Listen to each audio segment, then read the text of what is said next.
नमो बुद्धाय सभी को मेरा सप्रम जय भीम। और आज हम अपना 14th क्लास शुरू करने जा रहे हैं।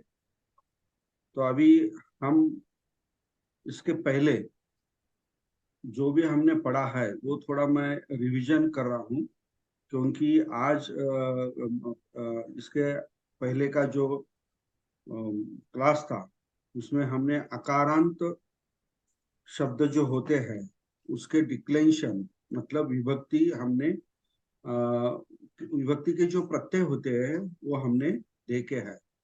तो इसके आगे अभी क्या करना है ये बहुत इम्पोर्टेंट है, मतलब कैसे हमें पढ़ना है सीखना है। क्योंकि अभी तक आज तक हमने जो देखा है वो बेसिक है, सब मतलब फाउंडेशन है।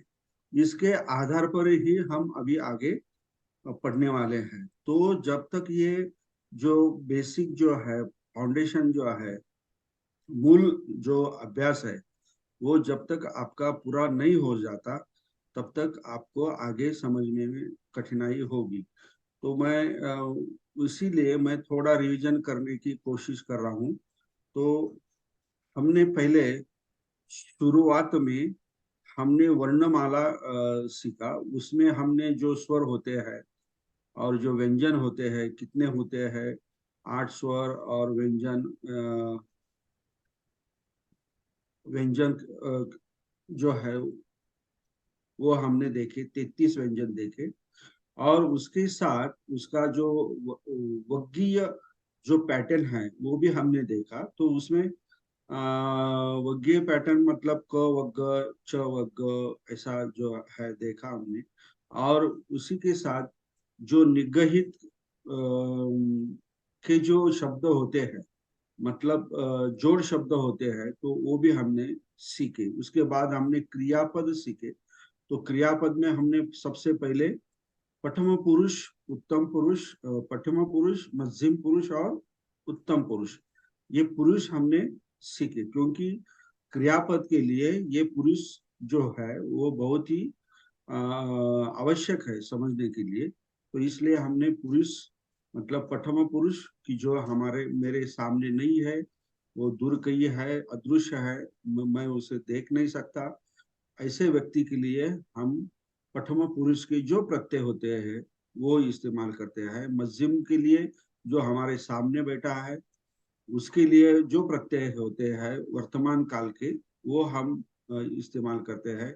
और उत्तम के लिए जो हम खुद क्रिया करते हैं तो उसके लिए जो प्रत्यय है वर्तमान काल में वो हम इस्तेमाल करते हैं। तो इसी तरह हमने वर्तमान काल के, भविष्य काल के और अतीत काल के जो प्रत्यय जो है वो प्रत्यय हमने देखे। और वाक्य में उसका हमने एग्जाम्पल लेके उसका सराव भी किया, मतलब पाठ भी किया, होमवर्क भी किया। और अच्छी तरह आप सब ने बहुत अच्छी तरह आप सबने रिस्पांस दिया, आपको सबको समझ में भी आया।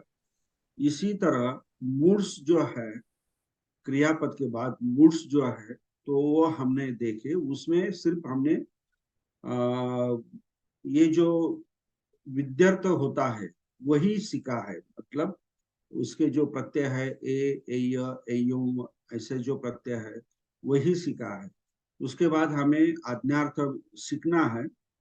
लेकिन मैंने फिर बाद में आपको विभक्ति सिखाना शुरू कर दिया। तो विभक्ति में हमने जो अकारांत शब्द होता है, अकारांत शब्द मतलब जिस शब्द के अंत में स्वर अ का उच्चार होता है उसे हम अकारांत शब्द कहते हैं। तो पाली भाषा में ऐसे बहुत सारे शब्द है, अकारांत बहुत सारे शब्द है।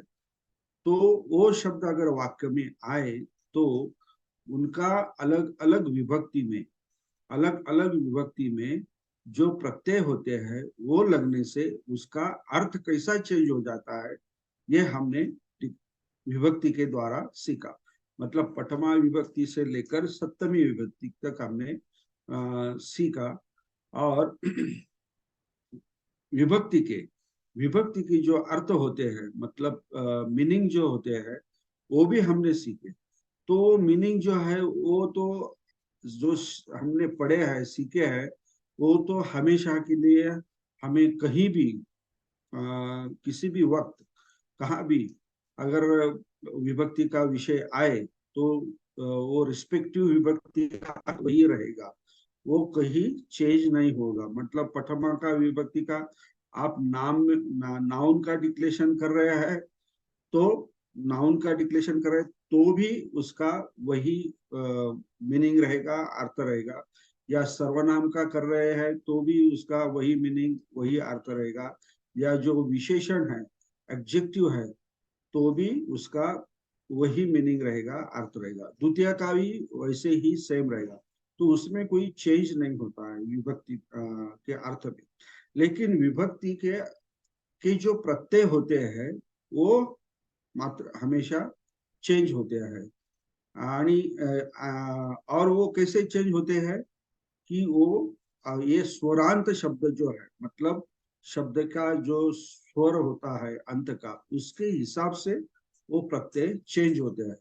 तो हमने पहले अभी अकारांत शब्द का ये किया, अध्ययन किया। और अभी हम किसी स्टूडेंट ने पिछली बार मुझे कहा था कि आलापन जो है वो आलापन भी हमें सीखना है। तो ये जो विभक्ति होती है उसे कारक भी कहते हैं। तो कारक का मतलब होता है कि क्रियापद के द्वारा कुछ एक्शन करना।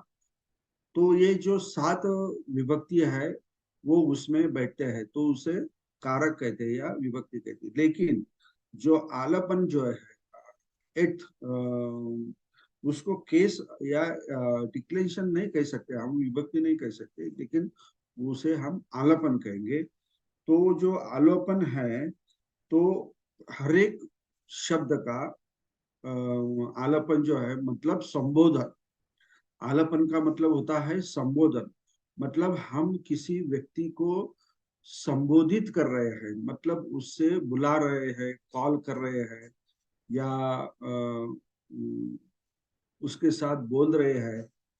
तो उसे क्या कहना चाहिए? मतलब अगर मुझे आ, आ, वाणिज्य जो है, मतलब व्यापारी है या बालक है, उसके साथ बोलना है, तो मैं अगर उसे कॉल करूं या बुलाऊं तो मुझे क्या कहना चाहिए? तो वो उसे संबोधन कहते हैं, मतलब आलापन कहा जाता है। तो जो आलापन है, बुद्ध शब्द में आलापन एक वचन में बुद्ध और बुद्धा वो होता है। बुद्ध या बुद्धा ये होता है। अगर मैं बालक और बालका कहूँ एक वचन में, बालक या बालका कहूँ एक वचन में, ए बालक, अगर मैं ऐसा उसे संबोधन करूँ, वो मेरे सामने है और वो मैं उसे बुलाऊं ए बालक, तो इसका मतलब हो गया मैंने संबोधन किया, मतलब मैंने उसे बुलाया या कहा कुछ। तो ये आलापन हो गया या संबोधन हो गया। तो उस जगह हम सिर्फ बुद्ध, बुद्ध अगर कहे तो बुद्ध या बुद्धा, और अनेक वचन में भी हम उसे बुद्धा ही कहेंगे। आलापन जो है, संबोधन जो है बुद्धा। जैसे कि भगवान बुद्ध भिक्षुओं को जब उपदेश देते हैं तो सबसे पहले उन्हें संबोधन करते हैं, मतलब बुलाते हैं, मतलब भिक्खवे। तो ये भिक्खवे जो है वो आलापन है, मतलब उनसे अभी वो कहने वाले हैं कुछ। हाँ, भिक्खवे। और बाद में जो भिक्खु है वो भगवान बुद्ध को प्रति उत्तर देते थे, एवं भंते, मतलब यस भंते जी, यस सर, ऐसा उनको प्रति उत्तर देते थे। मतलब पच्च असंसु, मतलब प्रति उत्तर देते थे। यस भिक्कवे, अभी बुद्ध कुछ तो भी कहने वाले हैं, हमें कुछ तो भी कहने वाले हैं, ये उससे इंडिकेट होता है, ये प्रदर्शित होता है। तो इसी तरह आलापन जो है ये संबोधन के लिए होता है। और बुद्ध जो शब्द जो हमने लिया है मतलब अकारांत शब्द लिया है, तो वो एक वचन में बुद्ध या बुद्धा। अब अभी आप कहेंगे कि यहाँ पे बुद्धा तो प्रथमा विभक्ति अनेक वचन में भी है, लेकिन हमें ये समझ में आना चाहिए ये आलपन है या प्रथमा विभक्ति है। तो वो जो सेंटेंस है, वो सेंटेंस पढ़ने से हमें पता चल जाता है ये आलपन है या प्रथमा विभक्ति है। प्रथमा विभक्ति तो हमें पता चल जाता है कि अगर वो खुद क्रिया कर रहा है तो वो करता है, और प्रथमा विभक्ति है। और यहाँ पे अगर कोई संबोधन कर रहा है, बुला रहा है, बोल रहा है, तो वो भी पता चल जाता है। It is not a difficult task. तो इसी तरह आलापन जो है हम यहाँ पे हमने देखा है। तो मैं स्क्रीन शेयर करा हूँ। अभी आगे हम अभी आगे हम जो अकारांत शब्द के अलावा अकारांत शब्द के अलावा दूसरे जो शब्द है, मतलब इकारांत और उकारांत पुल्लिंग शब्द, हमने अभी अकारांत पुल्लिंग शब्द के डिक्लेंशन मतलब विभक्ति हमने पढ़ी है। अभी हम सीखने जा रहे हैं इकारांत पुल्लिंग शब्द, और वो भी ह्रस्व ह्रस्व और उकारांत ह्रस्व पुल्लिंग शब्द। ये दोनों हम आज सीखने वाले हैं। उसके प्रत्यय जो है विभक्ति के, प्रथमा विभक्ति से लेकर सप्तमी विभक्ति तक, उनके जो प्रत्यय है वो हम आज सीखेंगे। जैसे कि बुद्ध शब्द के हमने पहले सीखे हैं प्रथमा विभक्ति से लेकर सप्तमी तक। वो कैसे है? ओ आ अंग ए एही ए न एही ए भी, देन स आय, देन आनंद आनंद, देन आ स्मा मा, और एही ए भी, और स आनंद, और सप्तमी का जो है वो स्मीम नीम और एसु। ये बुद्ध शब्द के ये सब प्रत्यय है, डिक्लेंशन है, मतलब विभक्ति है के प्रत्यय है। वैसे ही सेम जो है इकारांत शब्द ह्रस्व जो है उसके भी ऐसे एक वचन में और बहुवचन में प्रत्यय आएंगे। तो वो हमें अभी सीखना है। तो वो कौन से प्रत्यय है हम अभी मैं आपको बोर्ड शेयर करूंगा, उस पर मैं आपको पढ़ाऊंगा तो आपको अच्छी तरह से समझ में आ जाएगा। ओके। पुल्लिंग शब्द, पुल्लिंग शब्द। तो यहाँ पे मैं अकारांत लिखता हूँ, अकारांत। यहाँ पे मैं लिखता हूँ इकारांत, लेकिन यहाँ पे ह्रस्व, यहाँ पे भी मैं ह्रस्व लिखता हूँ।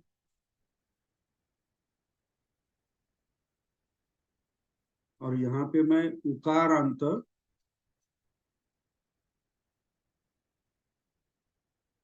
ह्रस्व शब्द। ओके।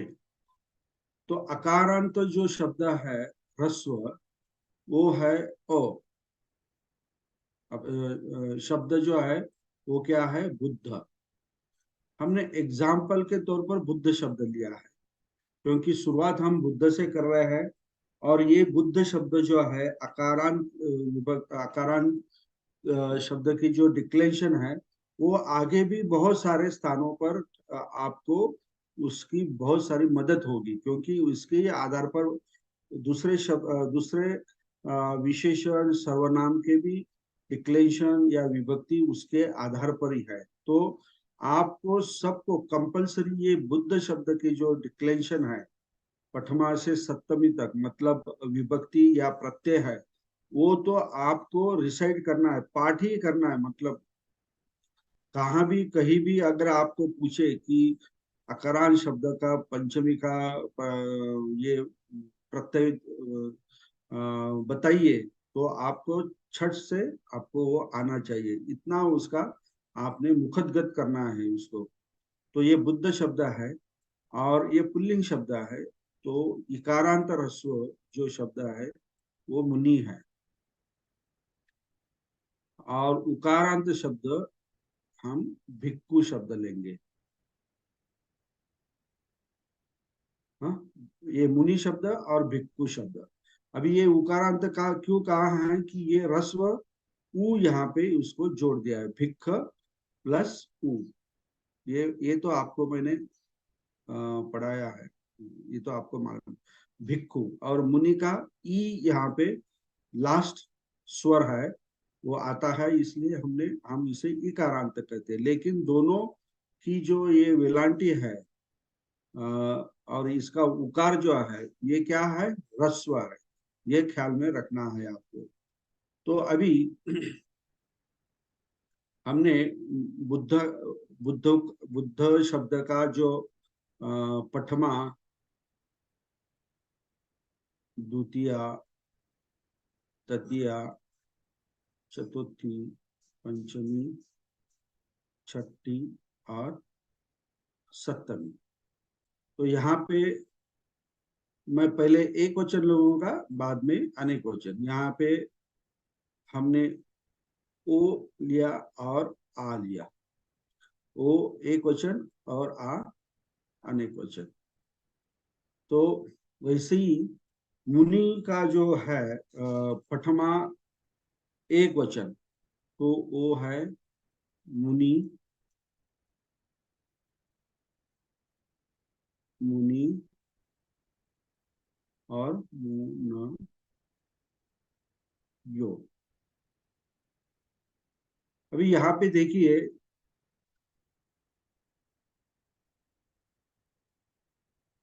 सिर्फ बुद्ध शब्द जो है अकारांत, उससे ही प्रत्यय लगे हैं, ओ और आ। लेकिन यहाँ पे मुनि शब्द जो इकारांत शब्द आएंगे, तो इकारांत शब्द जो आएंगे तो उसका पठमा विभक्ति में एक वचन में और ये बहुवचन में, एक वचन में या बहुवचन में जो शब्द दिया है वो वैसे की वैसा ही वो पठमा विभक्ति में आएगा। यहाँ पे उसे कोई प्रत्यय नहीं लगाया है। मुनि शब्द है तो मुनि जैसा है वैसा ही यहाँ पे लिखना है, पठमा विभक्ति एक वचन। लेकिन बहुवचन में उसका जो चेंजेस होता है वो क्या होता है, ये जो नी का ह्रस्व जो है वो दीर्घ हो जाता है। ये क्या हो जाता है, दीर्घ हो जाता है, और उसे यो प्रत्यय, दूसरा जो है डिक्लेंशन, यो प्रत्यय लग जाता है। तो ये यो प्रत्यय कैसे लग जाता है, यहाँ पे आप देखेंगे मुनि ये शब्द है, तो ये शब्द कैसे तैयार हुआ, मु न प्लस ई। ओके, तो यहाँ पे ये जो ई जो है इसका लोप हो जाता है, इसका क्या होता है, लोप हो जाता है, और यो प्रत्यय जोड़ दिया जाता है। मतलब मुन को यो प्रत्यय जोड़ दिया जाता है, तो इसी कारण वो मुनयो हो जाता है। मतलब आप मुनि लिखे या मुनयो लिखे तो कोई फर्क नहीं, लेकिन वो बहुवचन में होता है, एक वचन में मुनि होता है। तो ये जैसा मुनि शब्द जो है, तो उसी के जैसे पाली भाषा में बहुत सारे शब्द है, बहुत सारे शब्द है। जैसे अकारांत में हमने देखे, वाणिज्य देखा, नर देखा, देव देखा, कुकुर, गोण, सोण, ऐसे बहुत सारे शब्द होते हैं, तो उनको यही प्रत्यय लगते हैं। वैसे मुनि शब्द मतलब इकारांत शब्द जो आएगा, इकारांत शब्द जो आएगा ह्रस्व, ऐसे बहुत सारे शब्द है, तो उसके डिक्लेंशन पठमा विभक्ति में इसी तरह से होंगे। ऐसे कौन कौन से शब्द है, उदाहरण के तौर पर मैं यहाँ पे नीचे लिखता हूँ। उदाहरण के तौर पर यह कुच्छी शब्द है, कुच्छी, कुच्छी। तो कुच्छी का मतलब होता है पेट, कुच्छी शब्द है। दीपी शब्द है, सॉरी, दीपी, दीपी का मतलब होता है बाघ। ईसी शब्द है, ईसी शब्द है, ईसी का मतलब होता है ऋषि, ऋषि। ये आप नोट डाउन कीजिए, मैं जो बोर्ड पर लिख रहा हूँ ना अभी, ये आप लिखते जाइए ताकि परमानेंट आपके पास ये टेक्स्ट रहे। देन गिरी शब्द है, गिरी शब्द है। देन रवि शब्द है, रवि। गिरी का मतलब होता है पर्वत, और रवि, रवि का मतलब होता है सूर्य। हम सूर्य को रवि कहते हैं ना, सूर्य। और हरि,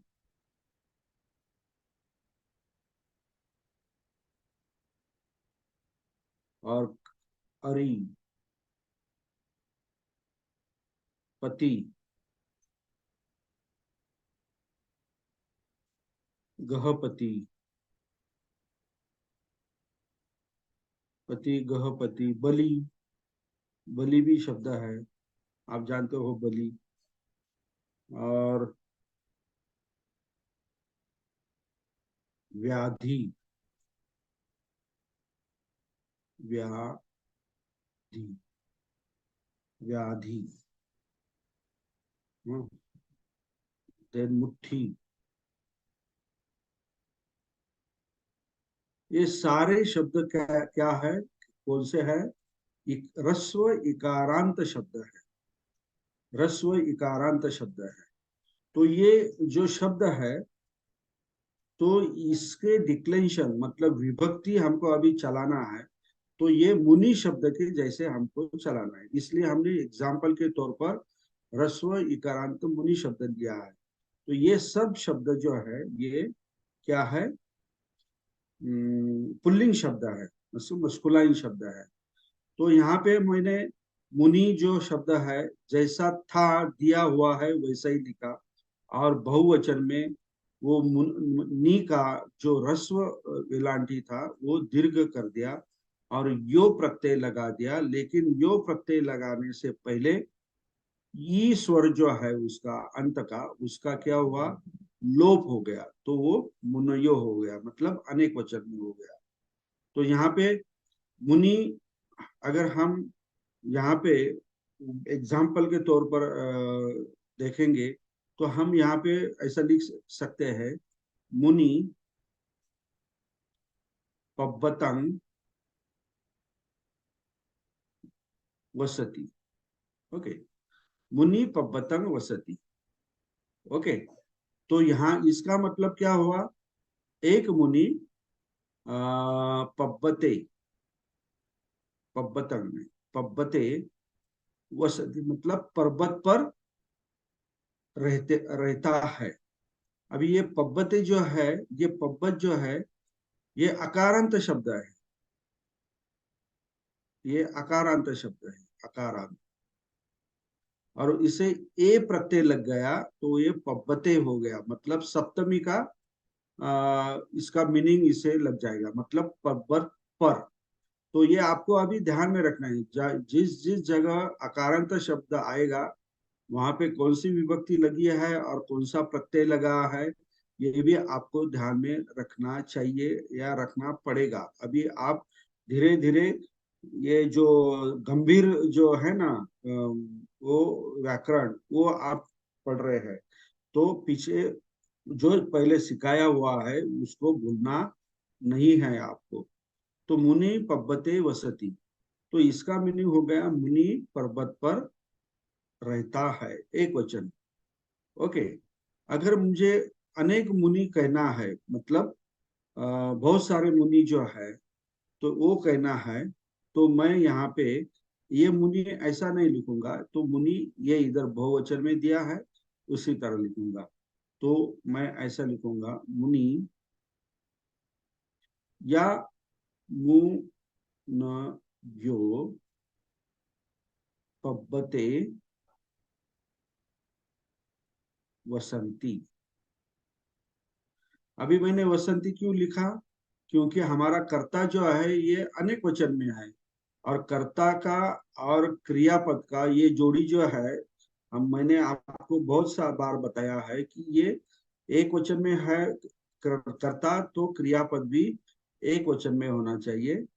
और अगर कर्ता अनेक वचन में है तो क्रियापद भी अनेक वचन में होना चाहिए।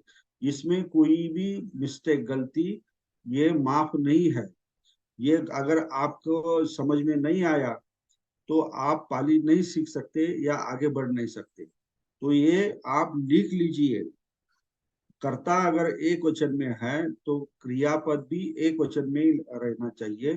कर्ता अगर अनेक वचन में है तो क्रियापद भी अनेक वचन में रहना चाहिए। और मैंने ये बार बार आपको क्रियापद जो है वो सिखाते वक्त बताया भी है। ओके।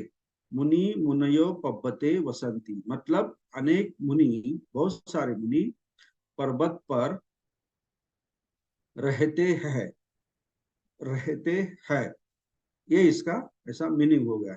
ओके। अगर इसी वाक्य को मैंने, ये पब्बते जो है, अगर इसको भी मैंने, ये एक वचन में है, इसे भी मैंने अगर अनेक वचन में करना चाहा तो मैं क्या कर सकता हूं यहाँ पे?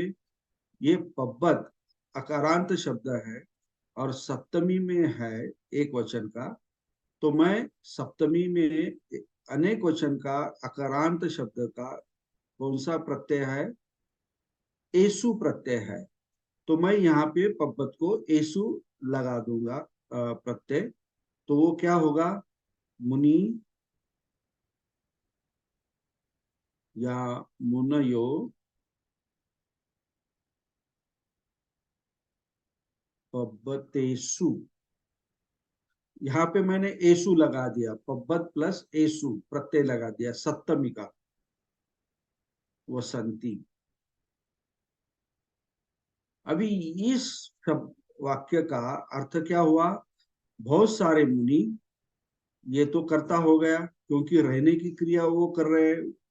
वसम मतलब रहना, तो रहने की क्रिया कर रहे हैं तो वो तो कर्ता हो गए। वसंती ये क्रियापद हो गया, अंति लग गया तो वो वर्तमान काल है, अनेक वचन है। लेकिन पब्बतेसु का मतलब ये क्या हुआ? पर्वतों पर, मतलब एक पर्वत नहीं, अनेक पर्वतों पर रहते हैं, मतलब अनेक ऋषि अनेक पर्वतों पर रहते हैं। ओके। तो इसी तरह ये जो पठमा विभक्ति जो है, ये इसमें जो भी शब्द दिया हुआ है वो शब्द जैसे ही है, जैसा दिया है वैसा ही हमें एक वचन में लिखना है। लेकिन बहुवचन में उसकी जो वेलांटी जो है वो क्या करनी है? दीर्घ करनी है, मुनि, और यो प्रत्यय उसको जोड़ना है। और वो यो प्रत्यय जोड़ने से के कारण ये नी का जो ई स्वर है उसका क्या हो जाता है? लोप हो जाता है। तो वो सिर्फ मुन हो जाता है, और उसे यो प्रत्यय अगर जोड़ दिया जाए तो वो मुनयो हो जाता है। तो इसी तरह इकारांत ह्रस्व शब्द का एक वचन और बहुवचन का शब्द जो है मुनि मुनि मुनयो, ये ऐसा आपको ध्यान में रखना है। ये पठमा विभक्ति में दिया है। ये पठमा विभक्ति मतलब कर्ता के तौर पर ये शब्द आएंगे।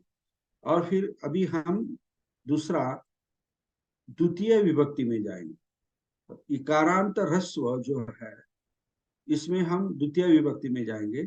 तो हम अभी वो देखेंगे, तो मैं ये यहाँ लिखने के लिए जगह कर लेता हूँ।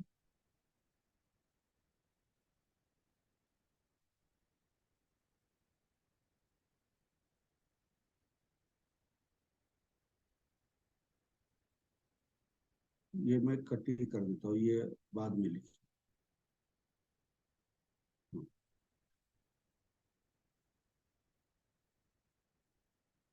अगर मैंने मुनि शब्द के बजाय अगर मैंने इसी शब्द लिया, इसी शब्द लिया, तो इसका प्रथमा विभक्ति में एक वचन और बहुवचन वचन में क्या होगा? यहाँ पे इसी, यहाँ पे ई सी और ई स यो, ऐसा उनका रूप होगा, मतलब विभक्ति होगी। ओके। अगर मैंने गिरी शब्द लिया या रवि शब्द लिया, रवि, तो पटमा विभक्ति में कैसा होगा? रवि जैसा है वैसा, और लेकिन बहुवचन में क्या होगा? इसका दीर्घ होगा। और दूसरा र सॉरी र व यो होगा, क्योंकि ये शब्द, ये सारे शब्द क्या है? इकारांत है। ओके। अगर मैंने अरि शब्द लिया, अरि, तो अरि जैसा है वैसा ही हमने एक वचन में लिखा क्योंकि वो करता है, लेकिन बहुवचन में हम क्या करेंगे? अरि का दूसरी विलांटी और यो, ऐसा उसको लिखेंगे। तो इसी तरह आपको ध्यान में सब रखना है।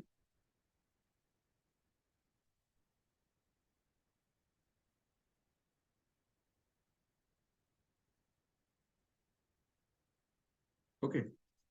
तो अभी द्वितीय विभक्ति हमें देखना है, द्वितीय विभक्ति का डिक्लेरेशन कैसा होता है। तो द्वितीय विभक्ति का डिक्लेरेशन जो है, प्रत्यय जो है, वो अंग ही है। मतलब इकारांत ह्रस्व शब्द का जो विभक्ति है, उसमें द्वितीय विभक्ति का प्रत्यय जो है, द्वितीय विभक्ति का प्रत्यय मैं बोल रहा हूँ, वो अंग ही है। और अनेक वचन में ये मुनि, मुनि, और ये मुनयो, ये जैसे प्रथमा विभक्ति में है वैसे ही द्वितीय विभक्ति में वैसे के वैसे ही रहेंगे। ओके, इसमें कोई चेंज नहीं होगा। लेकिन अभी ये अंग प्रत्यय हमने लिया है, ये अंग प्रत्यय हमने लिया है, मतलब देखे हैं। तो ये अंग प्रत्यय मतलब मुनि प्लस अंग, तो क्या होगा? मुनि, मतलब यहाँ पे उसका बिंदु आएगा। मतलब द्वितीय विभक्ति में क्या हुआ? मुनिंग, मुनि, मुनयो। ओके। ये द्वितीय विभक्ति के इसके डिक्लेरेशन, मतलब विभक्ति हुई। मतलब यहाँ पे हमने क्या प्रत्यय जोड़ा? अंग प्रत्यय जोड़ा, मुनि को अंग प्रत्यय जोड़ा। लेकिन बहुवचन में जो प्रथमा विभक्ति में है, वही जैसे थे वैसे ही यहाँ पे द्वितीय विभक्ति में भी वैसे ही रहते हैं। तो यहाँ पे ये मुनि जो है कर्ता के रूप में है।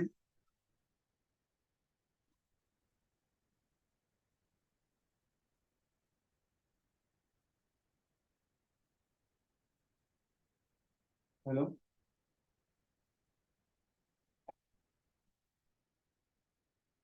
यहाँ पे मुनि जो है वो कर्ता के रूप में है, मतलब वो करता है, मतलब क्रिया करता है।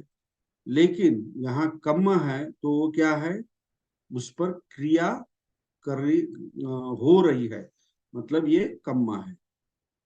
ओके। मुनि, मुनि, मुनियो। ओके।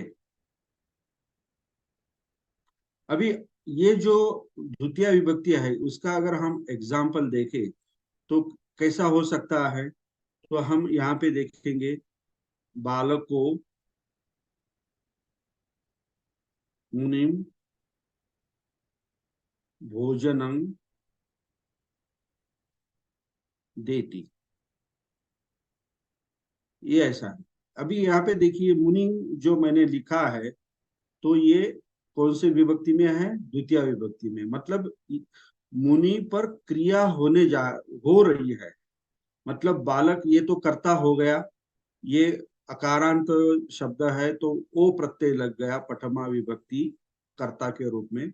बालक को मुनि भोजनन देती, मतलब लड़का मुनि को, मराठी में हम कहे तो मुनीस या मुनीला, जैसे हमने बुद्ध शब्द, अकारांत शब्द सीखे, उसी तरह मुनीस या मुनीला, बालको मुनि भोजनं देती, मतलब लड़का मुनि को भोजन देता है, ऐसा इसका ट्रांसलेशन होगा इसमें द्वितीय विभक्ति में।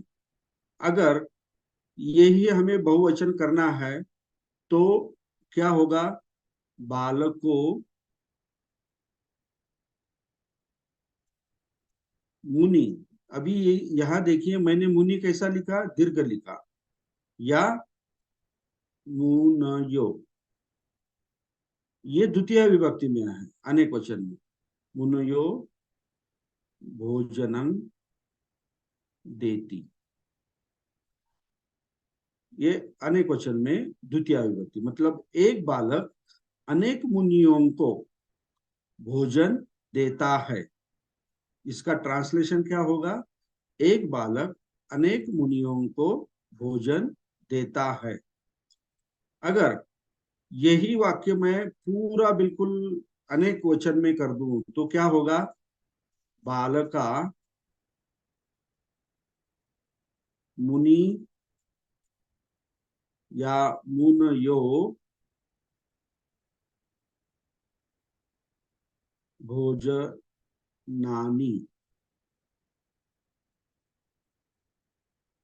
देन्ति, ऐसा इसका अनेक वचन में हो जाएगा। मतलब हर एक शब्द मैंने अनेक वचन में दिया है।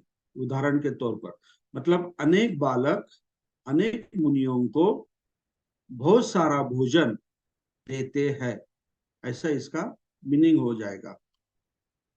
मतलब खूप मुले अनेक मुनींना अनेक प्रकारचे जेवण देतात, यह ऐसा मराठी में इसका ट्रांसलेशन हो जाएगा।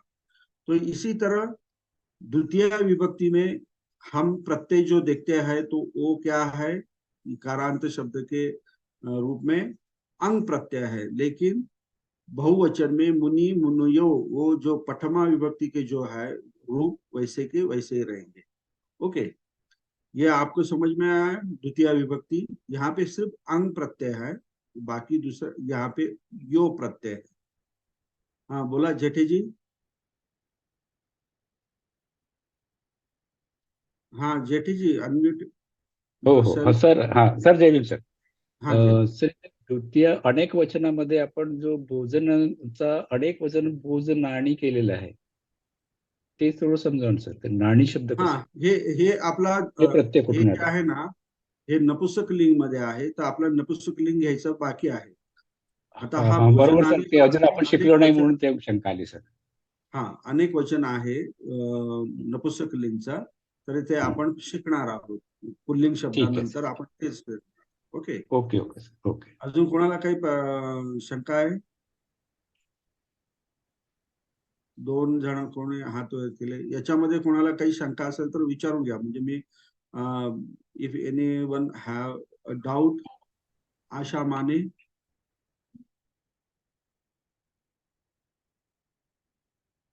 हैंड रेज करने के जय बाद तुरंत अपना माइक अनम्यूट करके जल्दी से क्वेश्चन कीजिए, उसमें टाइम हेलो, गवाया नहीं। हाँ बोलिए मैडम। जयबीन सर. हाँ जय। आवाज येतोय का माझा? हाँ येतोय येतोय। ओके. सर, हे आत्ताचं जे वाक्य आहे ना, बालको मुनीन भोजनम देती, हम्म ह्याच्यामध्ये मुनीन ही द्वितीय विभक्ती आहे, अर्थात हम्म कम्म आहे. हम्म कम्मच आहे ना ते? हो हो कम्मच आहे ना, आता एवढं इथे देऊन लिहिलं ना बाबा, हे ते कम्म इथे मी लिहिले। हाँ भोजनम हे सुद्धा कम्मच आहे ना? हो हो हो, हे सुद्धा कम्मच आहे, अं, आलं अं, लक्षात। अं, कम्म येऊ शकतात. हो एका वाक्यामध्ये दोन कर्म येतात, अच्छा. गच्छती देती वगैरे हे जे क्रियापद आलेत ना, तर त्याच्यामध्ये दोन कर्म येतात। तो तो भाग पुढचा आहे, तो ऍडव्हान्स ग्रामर मध्ये दोन कर्म कसे येतात किंवा काय येतात ते त्यामध्ये शिकवलं जाईल, ते आलं लक्षात। आता तुम्ही जी वंदना घेतात, बुद्ध वंदना, त्रिशरण घेतात की नाही, तर हो, त्यामध्ये तुम्ही काय म्हणतात, बुद्धं शरणं गच्छामी म्हणतात। तर या ठिकाणी सुद्धा बुद्धं आणि शरणं, बरोबर. बरं की नाही, हे सुद्धा तुम्ही दोन कर्म आहे असं समजतात की नाही. जसं की बुद्धं शरणं गच्छामी असा शब्द आहे, असं वाक्य आहे. आता या ठिकाणी कर्ता दिलेला नाही, पण कर्ता काय आहे गच्छामीच्या अनुषंगाने? अहंग. मी. हा, मी. बरोबर. पण आपण अहंग कधीच म्हणत नाही, आपण नुसतं बुद्धं शरणं गच्छामी म्हणतो. त्या गच्छामी वरनं मी प्रत्यय जो आहे, तर हा मी प्रत्यय जो आहे हा मध्यम पुरुष मध्ये त्याचा कर्ता जो आहे त्याचा अहंगच आहे, हा गृहीत धरायचा असतो. तर इथे सुद्धा दोन कर्म आलेले आहेत. ओके. परंतु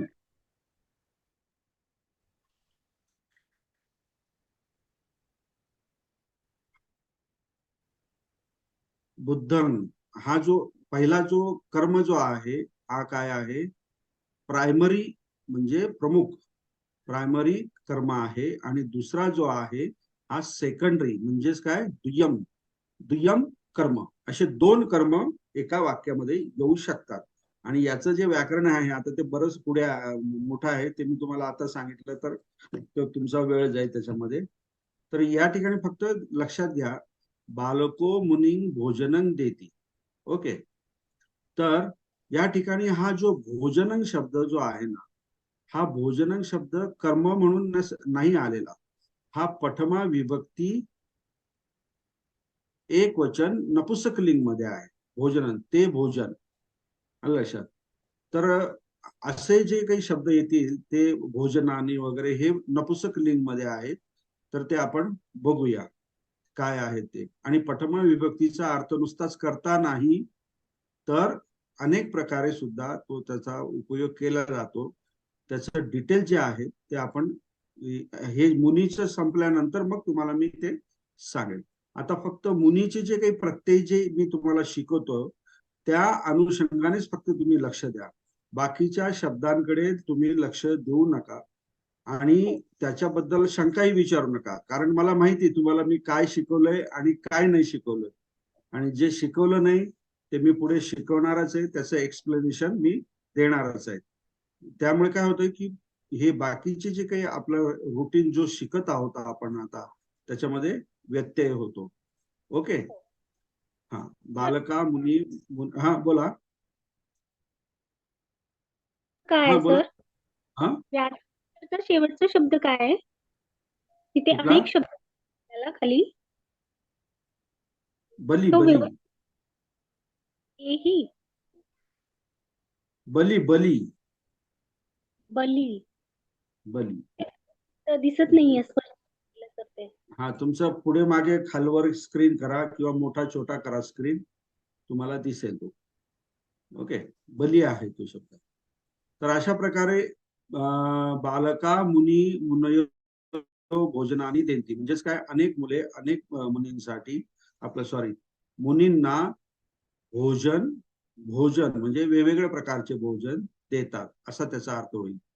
तर या ठिकाणी द्वितीय विभक्तीचं कोणाला काही शंका आहे? इथे अंग प्रत्यय आहे आणि इथे प्रथमा विभक्तीचे ज्या पद्धतीचे रूप जे आहेत तेच रूप याला सुद्धा आहेत, द्वितीय विभक्ती कम्मला सुद्धा आहेत. ओके.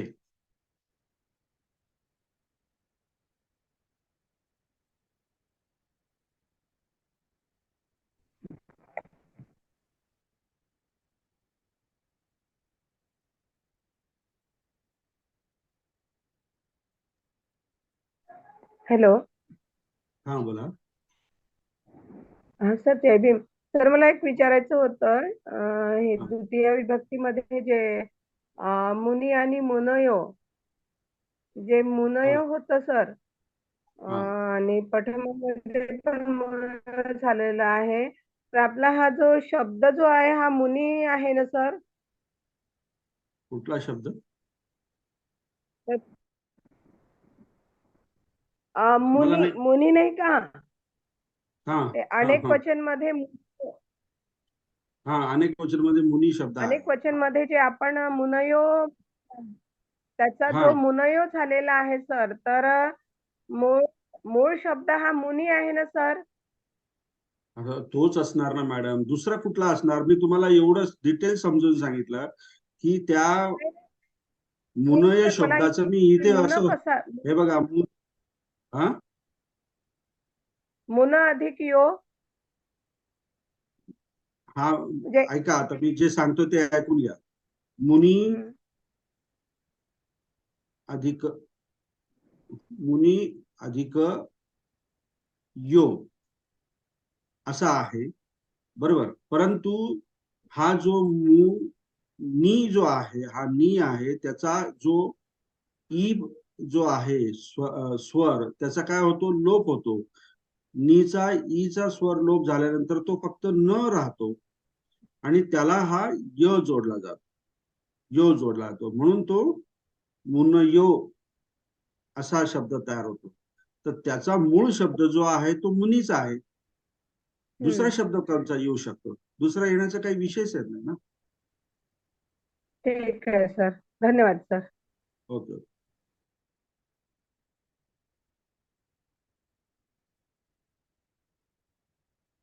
ओके, आता आपण तृतीय विभक्ती शिकूया. तृतीय विभक्तीमध्ये मुनी मुनी शब्दाला आपल्याला तृतीय विभक्तीचा नो हा प्रत्यय आहे, सॉरी ना प्रत्यय आहे. काय आहे, ना. तर मग हा ना जर प्रत्यय आपण मुनी शब्दाला जोडला तर तो काय शब्द तयार होईल, मुनी ना. ओके, मुनी ना. जसं की आपण बुद्ध शब्दामध्ये बुद्धेन म्हणत होतो की नाही, तिथे एन प्रत्यय लावत होतो आपण इथे तृतीयामध्ये, पुल्लिंग आकारांत शब्दामध्ये. तर या ठिकाणी एन प्रत्यय न लावता कोणता प्रत्यय लावलेला आहे, ना प्रत्यय लावलेला आहे. मुनी ना, म्हणजे मुनी शब्दाला ना प्रत्यय लावलेला आहे, म्हणून तो मुनी ना झालेला आहे. आणि अनेक वचनामध्ये मुनी ही आणि मुनी भी. आता या ठिकाणी मुनी हा शब्द आहे बघा, बहुवचनामध्ये. बहुवचनामध्ये लिहिताना नेहमी दीर्घ मुनी लिहायचा, दीर्घ, सॉरी इथे सुद्धा दीर्घ पाहिजे, मुनी भी, तर दीर्घ. आणि हा जो ही आहे आणि हा भी जो आहे याला जोडलेला तो काय आहे, प्रत्यय आहे.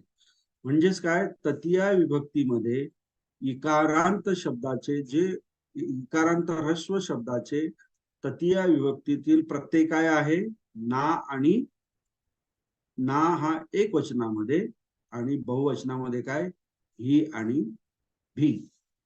ओके, मग ह्या तृतीय विभक्तीचा अर्थ काय आहे, तृतीय विभक्तीचा अर्थ काय आहे, च्या द्वारे च्या मार्फत. मग ह्या मुनीना शब्दाचा अर्थ काय होईल, च्या आपलं सॉरी मुनीच्या द्वारे, मुनीच्या मार्फत, एक वचनामध्ये. किंवा अनेक वचनामध्ये काय होईल, अनेक मुनींच्या द्वारे, अनेक मुनींच्या मार्फत, असं अनेक वचनामध्ये होईल. त्यामध्ये प्रत्यय काय आहेत, ना एक वचन मध्ये आहे, ही आणि भी हे अनेक वचनामध्ये आहेत. जर समजा मुनी शब्दाच्या ऐवजी मी जर रवी शब्द घेतला, रवी, तर एक वचन मध्ये याचं डिक्लेरेशन कसं होणार, रवीना. म्हणजेच काय, रवीच्या द्वारे, रवीच्या मार्फत, म्हणजेच काय, सूर्याद्वारे, सूर्या मार्फत. ओके, आणि अनेक वचनामध्ये काय होईल, रवी ही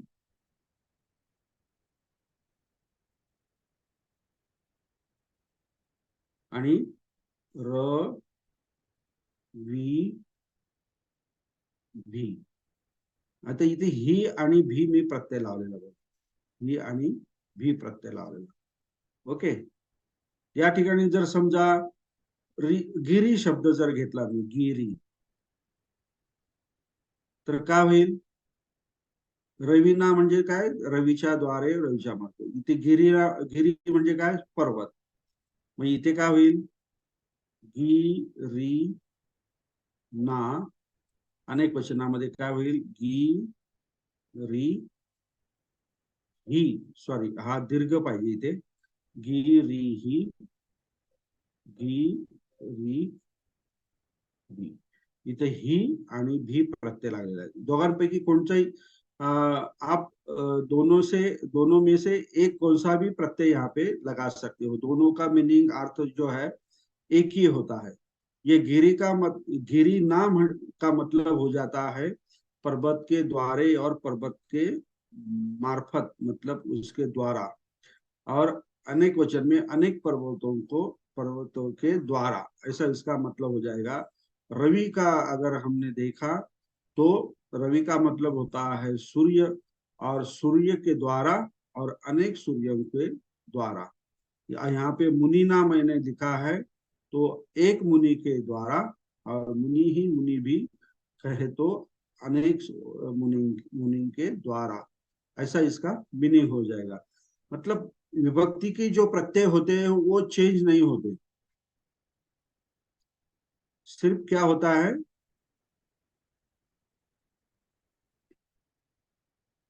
सॉरी, विभक्ति के प्रत्यय चेंज होते हैं, सिर्फ अर्थ या मीनिंग चेंज नहीं होता. ये आप पूरी अच्छी तरह से ध्यान में रखिए. अभी मैं यहाँ पे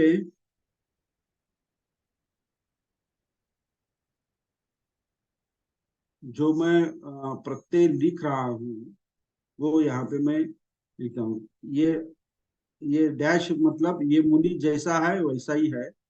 और यहाँ पे दीर्घ और यो, ये मैं ऐसा लिखता हूँ. और द्वितीय विभक्ति में प्रत्यय का क्या आया, अंग प्रत्यय आया. और दीर्घ और यो जैसा है वैसा ही है. और तृतीया में ना प्रत्यय आया. और अनेक वचन में ही और भी. मैं इधर लेफ्ट साइड में बाएं तरफ उसके प्रत्यय भी लिख रहा हूं, और यहाँ पे आपको एग्जाम्पल भी दे रहा हूँ. तो आप स्क्रीन पर टिके रहिए, मतलब ध्यान दीजिए मैं क्या लिख रहा हूँ, कहाँ लिख रहा हूँ, कैसे लिख रहा हूँ. जो मैं बोलता हूँ वही मैं लिखता हूँ. ओके. तो अगर ये बोर्ड पे अगर समझ में नहीं आया तो आपको ध्यान भी देना है. ओके. तो इसी तरह ये मुनीना, मुनि ही, मुनि भी, ये तृतीया विभक्ति के प्रत्यय हो गए. और उसका जो मीनिंग जो है वो भी हमने देखा.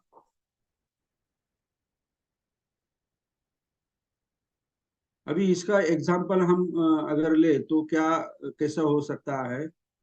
हाँ, ये देखिए, अगर उसका उदाहरण मैं मुनीना, मुनीना, मुनीना बालकं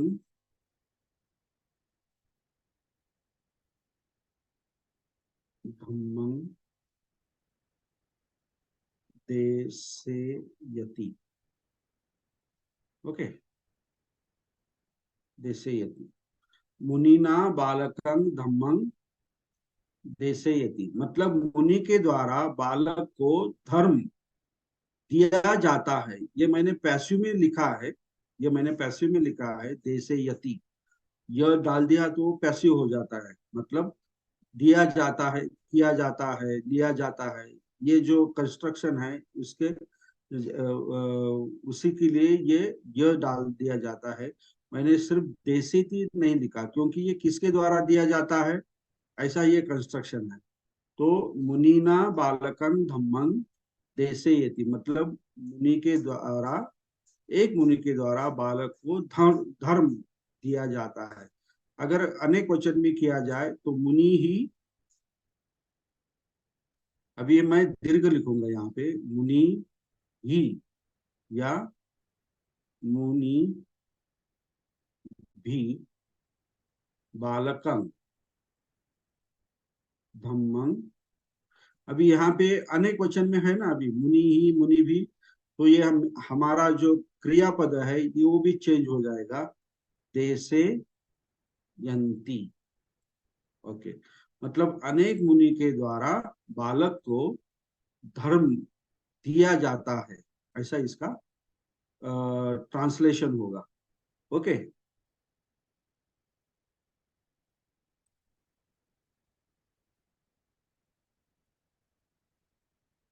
दत्ता टटके, हाँ आपको क्या प्रॉब्लम है? टटके। हेलो। हाँ सर, हाँ जय भीम बोलिए। सर। हाँ जय। ताटके बोलतो सर. हाँ हाँ सर, प्रथमा विभक्ती आणि द्वितीय विभक्तीमध्ये जे अनेक वचनाचं जे ते प्रत्यय आहे, यो आहे का अयो आहे?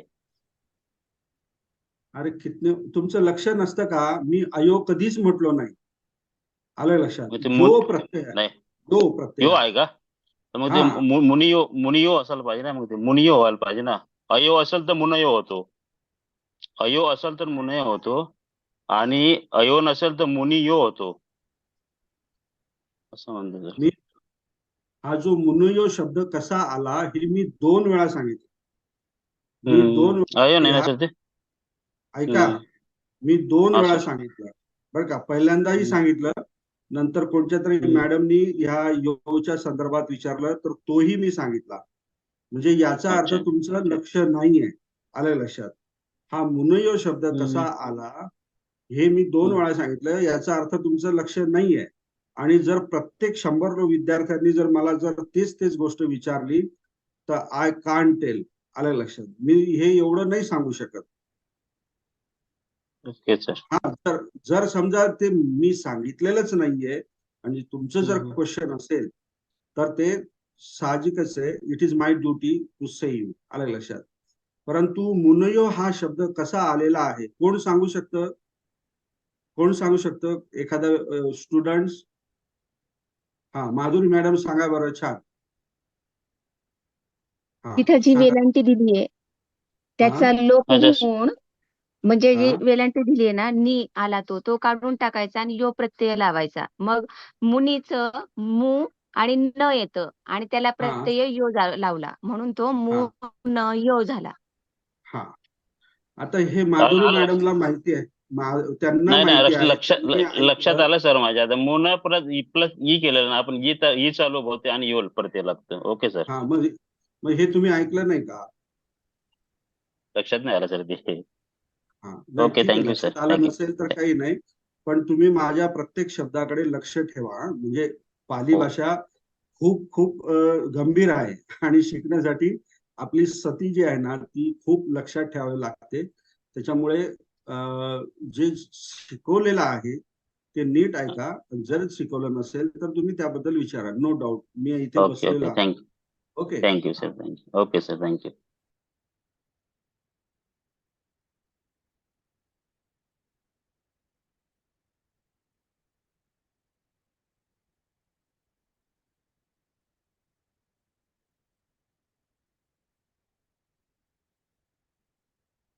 ओके. आपण आता तृतीय विभक्तीपर्यंत आलो. तृतीय विभक्तीचे मी तुम्हाला उदाहरण, मैंने आपको उसके उदाहरण भी दिए हैं और बताया ही है. अभी हम चलते हैं चतुर्थी विभक्ति. तो चतुर्थी विभक्ति का हमें मालूम है कि उसका क्या अर्थ होता है. चा करिता मतलब के लिए, और मराठी में चा करिता या चा साठी, और हिंदी में हम कहेंगे के लिए. चतुर्थी विभक्ति का. और चतुर्थी विभक्ति की जो प्रत्यय जो है इकारांत रस्व मुनि में. ओके. तो क्या है? नो है. ये सॉरी, स भी है. ये हम यहाँ पे मुनि शब्द में लिखता हूं पहले, और फिर ये डबल स, ये स और नो, ये 2 प्रत्यय हैं. तो ये दोनों में से एक कोई भी प्रत्यय हम लगा सकते हैं. तो मुनि प्लस स तो क्या हो गया? मुनिस्स. ओके. और अगर नो प्रत्यय लगाया तो क्या होगा? मुनि नो. ये होगा. तो अगर मुनिनो शब्द अगर यहाँ पे मैं लिखता हूं मुनि नो या मुनिस्स, ये दोनों को मीनिंग जो है ये एक ही जैसे है. ओके. मुनिनो मुनिस्स. ओके. तो इसका मतलब क्या होगा? मुनिनो मतलब मुनि के लिए, मुनीच्या साठी, मुनीच्या करिता. और मुनिष्य का भी मतलब होता है मुनि के लिए, मुनीषा साठी. ऐसा इसका मतलब होगा. अगर ये अनेक वचन में हम लिखे तो यहाँ पे मुनि, ये देखिए मैंने रसोई लिखा, यहाँ पे हम नंग लगाएंगे। ये नंग प्रत्यय जो है ये यहाँ पे अनेक वचन में लग गया। मतलब चतुर्थी में इकारांत ह्रस्व जो शब्द है उसके प्रत्यय कौन से है? डबल स, नो एक वचन में, और बहुवचन में क्या है? नंग। ओके, ये दो प्रत्यय है। अगर मैंने मुनि शब्द के बजाय अगर मैंने अरि शब्द लिया, अरि शब्द लिया, तो चतुर्थ का क्या हो जाएगा उसे? अरि, अरिस, मतलब मैंने अरिस ये शब्द लगा दिया। अगर नो लगाया तो क्या हो जाएगा? अरि नो हो जाएगा, एक क्वेश्चन। मतलब अरि का मतलब क्या होता है? दुश्मन, हाँ, शत्रु। तो शत्रु के लिए इसका मीनिंग हो जाएगा अरिस या अरिनो का, शत्रु के लिए। ओके, और अगर अनेक वचन में अगर लिया जाए तो क्या होगा? अरिनंग। ये नंग प्रत्यय मैंने अरि को लगा दिया, लेकिन लगाने से पहले मैंने रि का दीर्घ कर दिया। मतलब ये बहुवचन में सब दीर्घ ही आने वाले हैं, ये नियम के तौर पर। तो अरिनम, तो इसका मतलब क्या होगा? शत्रुओं के लिए, चतुर्थी विभक्ति, शत्रुओं के लिए, इसका मीनिंग हो गया अरिनंग, शत्रुओं के लिए। और ये शत्रु के लिए एक वचन में। और कौन सा भी शब्द लिया? व्याधि लिया। अगर मैंने व्याधि शब्द लिया, व्याधि, तो यहाँ पे क्या होगा? व्याधिस या व्याधिना। मतलब क्या होगा? व्याधी मतलब रोग होता है ना, आजार म्हणतो आपण मराठी में, आजार। तो व्याधि के लिए मतलब रोग के लिए, या अगर अनेक वचन में हम देखें तो व्याधि नंग, मतलब अनेक व्याधि के लिए, मतलब अनेक आजारों के लिए, अनेक बीमारी के लिए। ऐसा यहाँ पे चतुर्थ विभक्ति का जो मीनिंग है वो है यहाँ पे आपको लगाना है।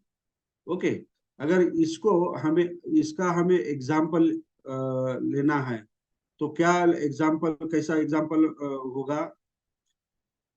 कोई बता सकता है? Anyone can try? साठी चा करिता, कोई बता सकता है? बहुत सिंपल है। मुनिनो और मुनिस लिखना है, या मुनीन निकला है, मुझे मुनिन के लिए या मुनिंच्या साठी, ऐसा एक कंस्ट्रक्शन करना है आपको, मतलब वाक्य तैयार करना है। तो हम सिंपल वाक्य लेंगे। ओके, बालको मुनिनो उदकं आहरती। ये इस ऐसे हमने बहुत सारे एग्जाम्पल देखे हैं, तो आपको अभी ये आना चाहिए था। बालको मुनिनो उदकं आहरती, मतलब लड़का मुनि के लिए, एक मुनि के लिए पानी लाता है। म्हणजेच काय? एक मुलगा मुनीसाठी, मुनिनो, इथे मूळ शब्द काय आहे? मुनी शब्द आहे। मूल शब्द यहाँ पे क्या है? रूट मुनि है, और नो क्या लग गया? यहाँ पे प्रत्यय लग गया। बालको मुनिनो उदकं आहरती, मतलब एक लड़का एक मुनि के लिए पानी लाता है। आहरती का मतलब हो गया लाना। तो यहाँ पे मैंने अगर मुनिना के जगह मुनिस भी लिखा तो कोई मीनिंग में कोई चेंज नहीं होगा। ये भी लिख सकते हैं, बालको मुनिस उदकं आहरती, मतलब एक लड़का मुनि के लिए पानी लाता है। लेकिन अगर हमें इसका अनेक वचन में करना है, मुनिनो का अनेक वचन में करना है, तो वो क्या होगा? मुनि नंग। ओके, तो बालको मुनि नंग, मुनिनं उदकं आहरति। ओके, मतलब एक लड़का अनेक मुनि के लिए, यहाँ पे मुनि नंग हो गया ना, ये नंग प्रत्यय अनेक वचन का यहाँ पे लग गया मुनि को, तो बालको मुनि नंग उदकं आहरति, मतलब एक लड़का अनेक मुनि के लिए। ओके सॉरी, यहाँ पे जो न जो है यहाँ पे दीर्घ होना चाहिए, मुनि नंग। ओके, बालको मुनि नंग उदकं आहरति, मतलब एक लड़का अनेक मुनि के लिए पानी लाता है, ऐसा इसका मीनिंग हो जाएगा। तो ये चतुर्थी विभक्ति की जो प्रत्यय जो है वो हम यहाँ पे सेपरेटली यहाँ पे लिखेंगे।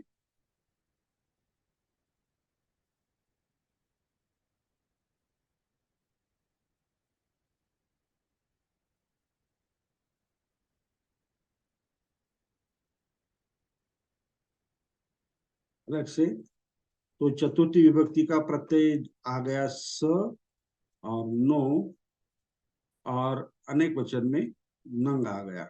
ओके, यहाँ पे मैं इकारांत मुनि शब्द के जो शब्द प्रत्यय है यहाँ पे सेपरेटली, यहाँ पे अलग मैं लिख रहा हूँ, और उदाहरण आपको इधर दे रहा हूँ इस जगह।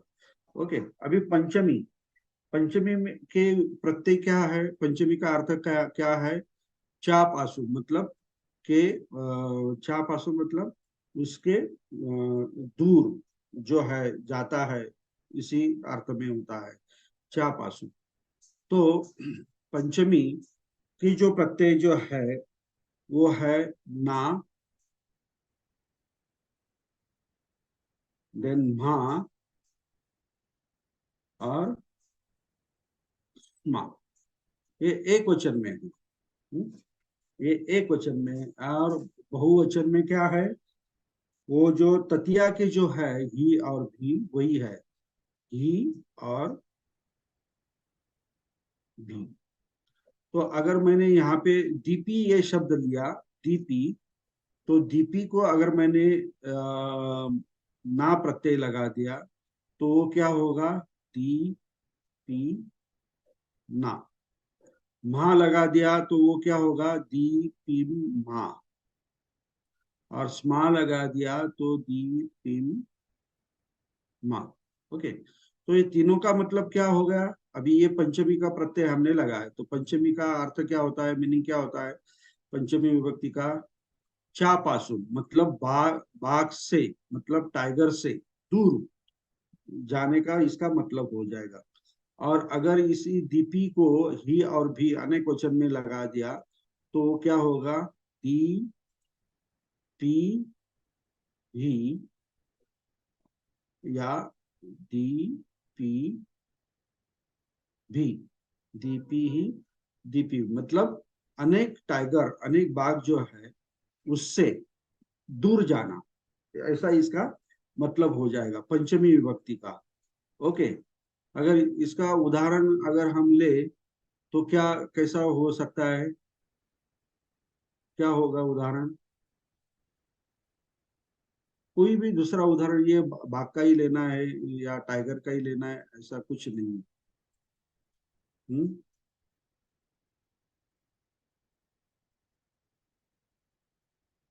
बताओ, अगर रॉन्ग भी हो गया तो मैं आपको हेल्प करूंगा क्या करना है।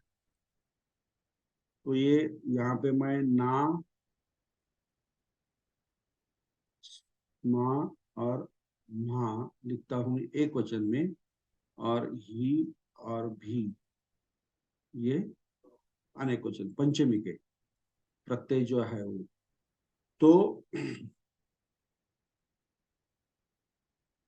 यहाँ पे हम ये जो है पंचमी का देखेंगे तो कैसा, मिगा,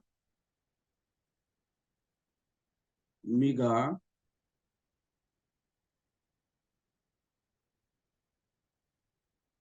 दी पी स्मा, अरण्यं सॉरी, अरण्यं धावन्ति। ये दीपिस्मा का पंचमी का अर्थ क्या हो जाएगा? ये क्या होगा? बाघ से। मतलब ये जो मिगा जो है अनेक वचन में, अनेक हरिण बाघ, एक बाघ से अरण्य की ओर, मतलब जंगल की ओर दौडते हैं. मतलब अनेक हरिणे वाघापासून अरण्याकडे धावतात, असं ह्या वाक्याचा अर्थ होईल.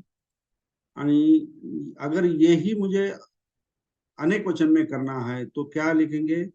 दी पी ही या भी. मतलब मिगा दीपी ही या दीपी भी अरण्यं धावंती. ये अरण्यं, ये ऐसा है यहाँ पे न्य और इसको य और ये. तो मिगा दीपी ही दीपी भी अरण्यं धावंती. ओके. तो मतलब और बहुत सारे हरिण, बहुत सारे हिरण अनेक बाघों से, मतलब अनेक टाइगर से अरण्य की ओर, एक अरण्य की ओर दौड़ते हैं. मतलब भागते हैं, दौड़ते हैं, ऐसा हम कह सकते हैं. ओके, ये इसका मीनिंग हो गया. तो पंचमी के जो प्रत्यय जो है वो मैंने यहाँ लेफ्ट साइड में भी लिख दिया है सेपरेटली, तो आप देख सकते हो. तो ये पठमा का जो है द्वितीय अंग, और तृतीय का ना ही भी, चतुर्थी का स नो नंग, पंचमी का ना सा मा और मी ही भी. अब हम छठी का देखेंगे. तो छठी का जो प्रत्यय जो है, छठी के जो प्रत्यय है वही जो चतुर्थी के होते हैं वही छठी के होते हैं. मतलब डबल स, नो और अनेक वचन में नंग. एक वचन में डबल स और नो, ये नो है, ये नो, और अनेक वचन में नंग प्रत्यय होते हैं. तो अगर मुनि शब्द हमने लिया तो क्या होगा? मुनि, नो या मुनिस्स. और एक वचन में क्या हो, अनेक वचन में क्या होगा? मु नि नंग. ओके. तो ये छठी विभक्ति का अर्थ क्या होता है? चाची छे. तो वो अर्थ हमने मुनि को अगर लगा दिया तो क्या होगा? मुनि का, मुनि की, मुनि के, ऐसा एक वचन में होगा. और अनेक वचन में क्या होगा? मुनि के और बहुत सारे मुनिन के और मुनि की और मुनिन के, ऐसा होगा. मतलब अनेक वचन में खूप मुनींचे, मुनींचे, मुनींची, मुनींची, असा त्याचा अर्थ होईल. ओके. ये मुनि के बजाय मैंने अगर रवि शब्द लिया तो क्या होगा? रविनो या रविस्स. और उसका मीनिंग क्या होगा? सूर्य का या सूर्य की या सूर्य के. और अनेक वचन में क्या होगा? सूर्य का, अनेक सूर्यों का, अनेक सूर्यों की, अनेक सूर्यों के, ऐसा इसका मीनिंग हो जाएगा. ओके. तो इसका अर्थ क्या, इसका वाक्य में एग्जाम्पल कैसा होगा? मुनीनो, मुनिस्स. हाँ?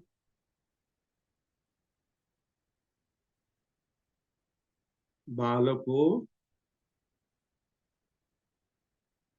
मुनि नो या मुनिस्स,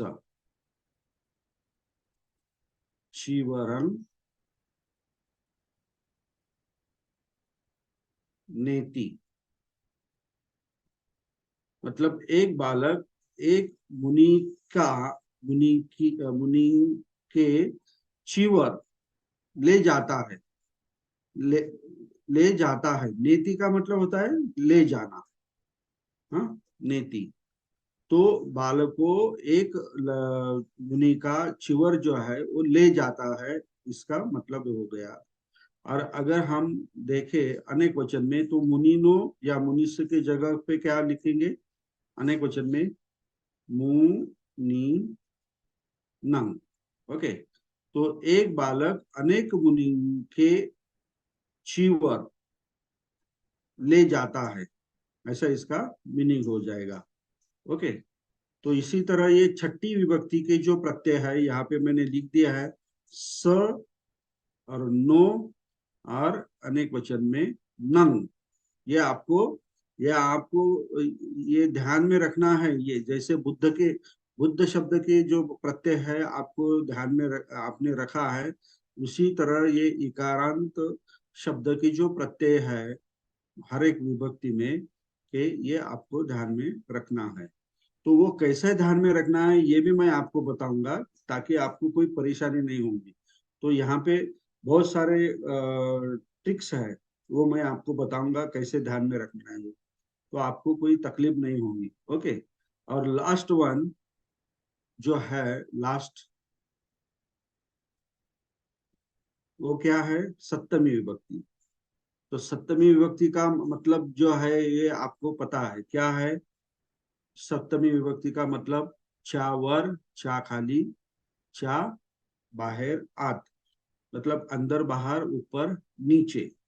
तो उसके जो प्रत्यय है सप्तमी के, वो है मी और स्मिम। ओके, मी और स्मिम।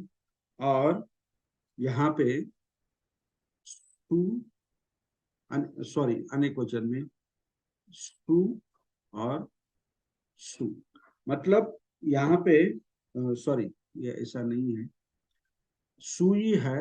एक मिनट,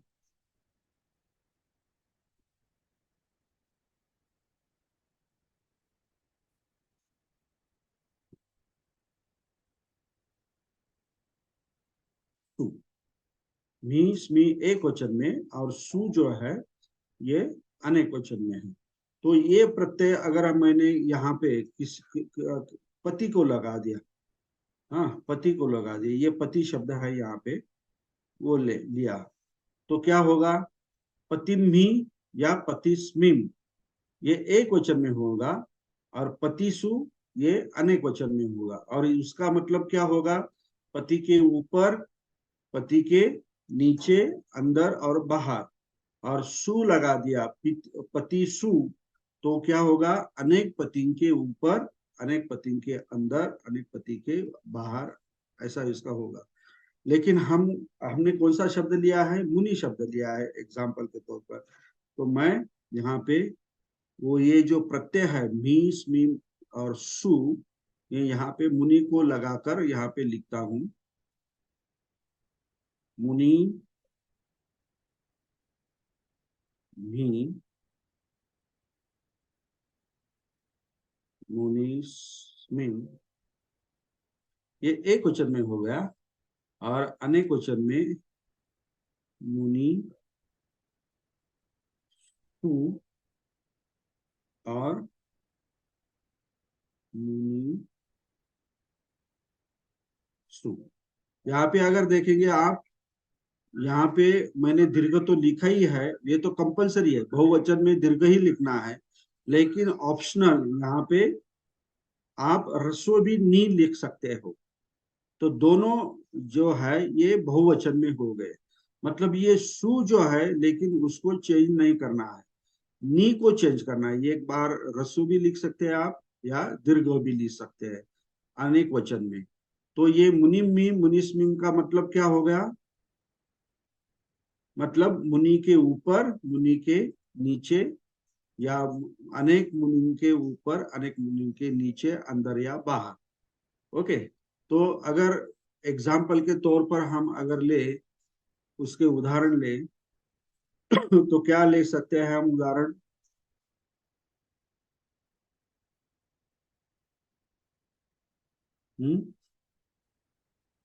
मुनिम्मी मुनिस्मिम या मुनीसु,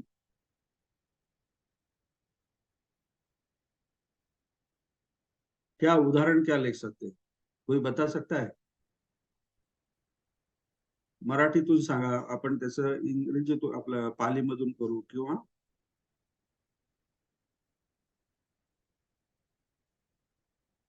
ओके, तुम्ही नाही देत तर मीच लिहितो। ओके, हाँ रुक्षस्स, रुक्षस्स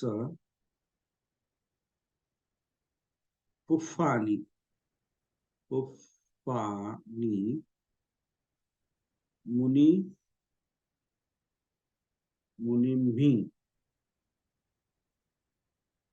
हाँ, रुक्षस्स पुफ्फानि मुनिम्हि पतन्ति। ओके, मतलब क्या हुआ, पेड़ के फूले, मतलब फूल, अनेक सारे फूल, पुफ्फानी, पेड़ के फूल जो है मुनि पर, मुनिम्हि या मुनिस्मिम भी हम यहाँ पे लिख सकते हैं, मुनिस्मिम, मुनिस्मिम पतंती मतलब गिरते हैं, मतलब अनेक, सॉरी, एक पेड़ के जो अनेक फूल जो है वो मुनि पर, एक मुनि पर गिरते हैं। यहाँ पे अनेक वचन, क्योंकि यहाँ पे पुफ्फानी ये जो है गिरने वाले जो है, मतलब वो अनेक वचन में, इसलिए यहाँ पे पतंती हमने लिखा है। ओके, रुक्षस्स पुफ्फानी मुनिम्हि पतंती, मतलब पेड़ के फूल मुनि पर गिरते हैं। और अगर हम यहाँ मुनि मी या मुनि मीम के जगह हमने अनेक वचन कर दिया तो क्या होगा, मु नी नंग, ये ऐसा लिखना पड़ेगा हमें, ये प्रत्यय, मतलब एक पेड़ के फूल बहुत सारे मुनि पर गिरते हैं, मतलब एका झाडाचे फुले खूप मुनींवर पडतात, ऐसा इसका ट्रांसलेशन हो जाएगा। तो इसी तरह हमने मुनि शब्द जो है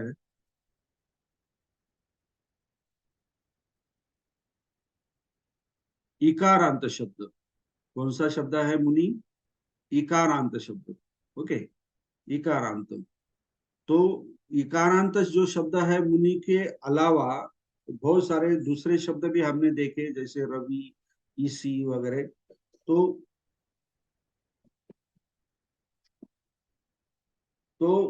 उसे भी लेकर हमने यहाँ पे उसके एग्जाम्पल लिए हैं। तो यहाँ पे मुनि शब्द को, ये जो यहाँ जो प्रत्यय दिया है प्रथमा विभक्ति के, द्वितीय विभक्ति के, तृतीया, वो लगाकर मैंने यहाँ पे आपको दिखाया है, समझाया है, और उसके अर्थ भी बताया है, एग्जाम्पल भी दिए हैं, उदाहरण के तौर पर भी मैंने आपको बताया है। तो ये जो अभी मैं दूसरा ये करता हूँ ताकि आपको बहुत क्लियर हो जाए। तो ये इकारांत शब्द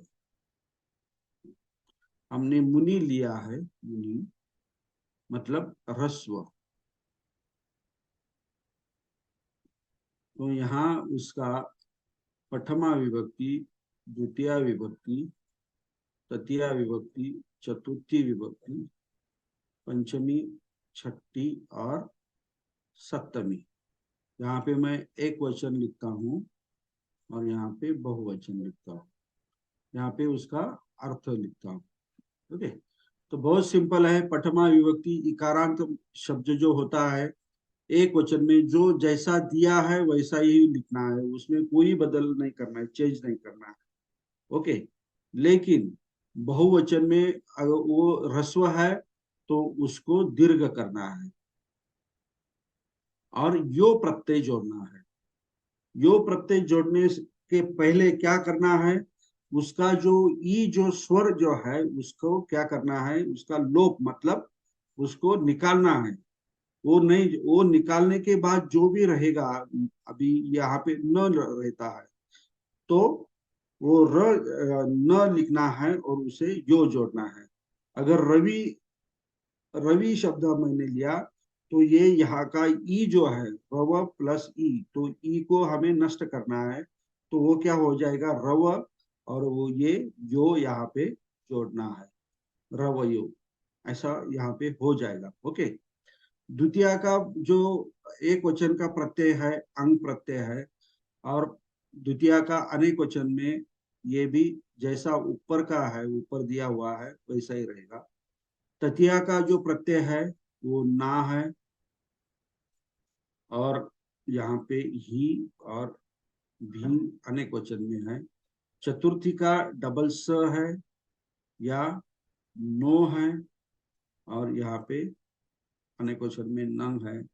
पंचमी का ना है, स्मा है और म्हा है, और यहाँ पे ही और भी है। छठी का डबल स है, नो है, और यहाँ पे वापस नंग है। यहाँ पे स्मिम है और मी है, और यहाँ पे टू है। तो ये प्रत्यय आपको इकारांत शब्द जब भी आएंगे अपने सेंटेंस में तो ये दिखाई देंगे, उसे जोड़े हुए ये दिखाई देंगे। तो ये प्रत्यय जो है ये दिखने के बाद ये कौन से विभक्ति में है ये आपको समझना है, और उसी के अनुरूप आपको अर्थ जो है ये आपको लिखना है। जैसे कि हमने पहले अकारांत शब्द के जोड़े, तो उसके क्या प्रत्यय होते थे?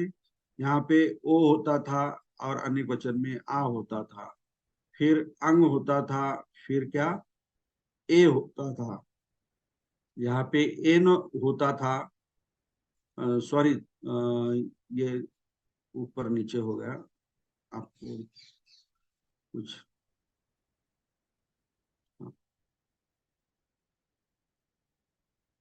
तो यहाँ पे ओ और आ, यहाँ पे द्वितीय विभक्ति अंग और ए, तृतीय विभक्ति में ए न लगाते थे हम, और यहाँ पे ए ही और भी। चतुर्थी में क्या लगाते थे? स और आय, और इधर आनंग लगाते थे। पंचमी में आ, माँ और माँ, और ए ही ए भी। अभी यहाँ पे जगह नहीं है, मैं नहीं लिखता हूँ। और यहाँ पे छठी में क्या था? स और आनंद, और यहाँ पे ए, स्मिम, भी और एसु। ओके, तो ये सारे जो प्रत्यय जो है ये यहाँ पे मैंने अभी लिखे हैं।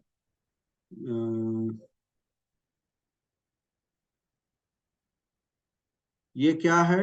ये अकारांत शब्द के प्रत्यय है, और ये जो अभी इधर दिए मैंने ये और ये राइट साइड में ये सब क्या है? इकारांत शब्द के प्रत्यय है। तो ये हमें याद रखना है या डिसाइड करना है। और जैसे ही हमने अभी एग्जाम्पल भी लिया है, तो ये विभक्ति का अर्थ समझाने के लिए मैंने लिया है। लेकिन अगले क्लास में मैं ये इकारांत शब्द की जो किताब में दिए हुए जो एग्जाम्पल है वो बहुत सारे हम लेंगे, तो आपको और अच्छी तरह से ये समझ में आ जाएगा। और अगर उदाहरण के तौर पर अगर आपको एक दो मैंने दिया, तो वो भी आप थोड़ा एक या दो उदाहरण मैं लेता हूं ताकि आपको समझ में आए। हाँ, तो यहाँ पे मैं एक लिखता हूं, बुद्धो भिक्खुनं, भिक्खुनं धम्मं देसेति, भिक्खुनं धम्मं देसेति। ओके, हाँ, तो इसका ट्रांसलेशन कौन कर सकता है? अभी हैंड रेज कीजिए। मैंने आपको सब अभी बताया है। अगर किसी को ये समझ में नहीं आया तो मैं बताऊंगा, डोंट वरी। ओके, भगवान सर, जेठे, you are not allowed. Oh sorry sir, sorry sir, sorry. दूसरों को भी चांस दीजिए आप। हाँ, ओके, नेक्स्ट धर्मशिला। हाँ, नमो बुद्धाय। हाँ हाँ, बताइए। बुद्ध अनेक भिक्खूंना धम्म देतात. कारण की ते हे आहे ना, म्हणजे आपण आदरार्थ. Okay, good good good good. मतलब ये भिक्खुनंग का मतलब क्या है? कौन सी विभक्ति है?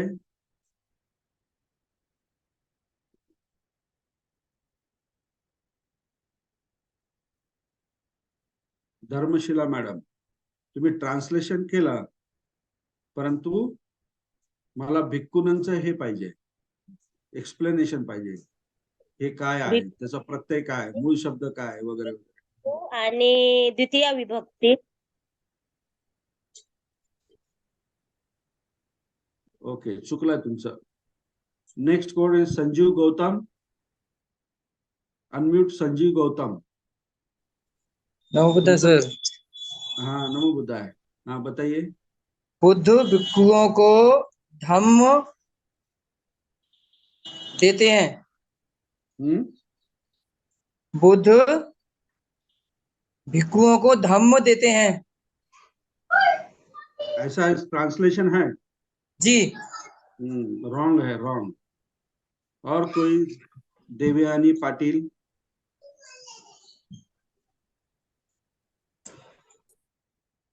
हा, जय भीम सर। हा, भिक्खुनंग ही चतुर्थी विभक्ती आहे अनेक वचन मध्ये, आणि याचा अर्थ मग असं, आणि क्रियापद आहे ते देसेती, म्हणजे बुद्ध अनेक भिक्खूंना धम्म देतात। चुकला। अरे, नेक्स्ट अनेक नंदा जा, जिसका जिसका रॉन्ग आया है वो जरा फिर से देखिए। ये यहाँ पे मूल शब्द कौन सा है, विभक्ति मतलब प्रत्यय कौन सा लगा है, और विभक्ति का क्या अर्थ होता है। हाँ, नेक्स्ट नेक्स्ट कोण? नंदा जाधव। हाँ सर, बुद्धो भिक्खुनंग धम्म देसीति। देसीति एक क्रियापद है। हाँ, भिक्खुनंग चतुर्थी विभक्ति इकारांती, हाँ, अनेक वचन। हाँ, तर मग अनेक भिक्खूंना, सॉरी सॉरी, यहाँ पे भिक्खुनंग की जगह हम मुनिनंग कहेंगे। ये भिक्खुनंग, सॉरी, ऐसा लिखेंगे उसको, अनेक मुनींना, मुनींसाठी, अनेक मुनि। हाँ, बुद्धो के लिए, मुनियों के लिए, मुनिनंग धम्मं मुनींसाठी धम्म देतात। देसेती। ओके, हाँ, आता हे करेक्ट केलं मी, सांगा। हा, तर मग मुनीनंग, तर मग तेच येईल ना, मुनींसाठी धम्म देतात। बुद्ध, बुद्ध है ना, बुद्ध मुनींसाठी अनेक मुनींना अनेक धम्म मुनियों देतात। के लिए धम्म देते हैं। मुनियों के लिए, व्हेरी गुड। मुनियों के लिए, मुनींसाठी, मुनींकरिता, ही चतुर्थी विभक्ती अनेक वचनामध्ये आहे। मुनी हो ना। शब्द हा मूळ आहे आणि नंग त्याला प्रत्यय लागलेला आहे। तर आधीच्या ज्यांनी सांगितले तर त्यांनी काही बघितले नाही, बस ते जमतंय, बुद्ध मुनींना धम्म देतात, बस असं म्हणून मोकळे। जर मुनींना धम्म देतात असं म्हणायचं असेल तर त्या ठिकाणी द्वितीय विभक्ती आली असती, आणि द्वितीय विभक्तीचा मुनींसाठी असं जर समजा असतं, मुनियों के लिए, बुद्ध मुनियों के लिए धम्म ही देते द्वितीय हैं। विभक्ती आली असती, म्हणजे बुद्ध मुनींना धम्म देतात। ठीक है, परंतु यहाँ पे मुनि नंग है, तो ये नंग प्रत्यय जो है ये चतुर्थी में है, और इसका मतलब होता है चतुर्थी का के लिए, चा साठी, चा करिता, मतलब बुद्ध मुनि के लिए, मुनि के लिए धम्म उपदेश करते हैं। मराठी में बुद्ध मुनी साठी, मुनी करिता, मुनीसाठी करिता धम्म देतात। हा, धम्मा उपदेश करतात किंवा देतात, असं याचं हे वाक्य आहे। म्हणजे एवढं शिकवलं तरी पण तुमच्या कोणाच्या काही लक्षात आलं नाही. फक्त उत्तर सांगायची घाई आणि चलने दो. ओके, काही हरकत नाही. हा, ओके ओके. नेक्स्ट इथे परत मी एक उदाहरण देतो. मुनी अरण्ये अरण्ये झायंती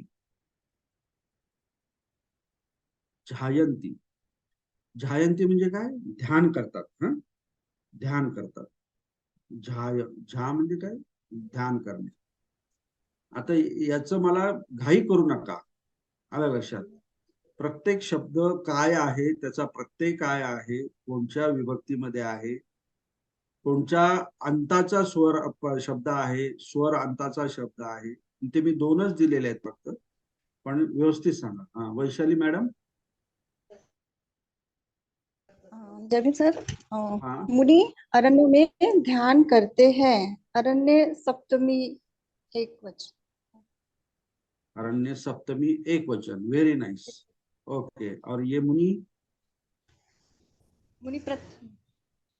हाँ, मुनि लोग अरण्य में ध्यान करते हैं। मुनि नो? मुनि लोग, मुनि अनेक आहेत। अच्छा अच्छा, हाँ, मुनि लोग. हाँ, ओके ओके. ये मतलब अनेक वचन में ही आपको पता चल गया है ना, ये मुनि मालूम है ना? की लगा ओके. इसलिए। हाँ, मतलब अनेक मुनि अरण्य अनेक, में. हाँ, अरण्य में ध्यान करते हैं। Very nice, good. ध्यान करते हैं. Very nice. ओके, अभी मैं यहाँ पे लिखता हूँ मुनयो बुद्धं नमस्तति, मतलब नमति लिखता हूँ, नमंती लिखता हूँ. Okay, who will tell it? यहाँ पे इसका क्या मतलब होता है? मुनि लोग बुद्ध को नमन करते हैं। Very nice. मतलब मुनियो ये अनेक वचन में है ना, मतलब अनेक मुनि बुद्ध को नमन करते हैं. Good, very nice. और मैं आपको और एक उदाहरण, सावका मुनिना, सावका मुनिना सह गच्छन्ति. हाँ, सावका मुनिना सह गच्छन्ति. कौन ट्रांसलेशन कर सकता है?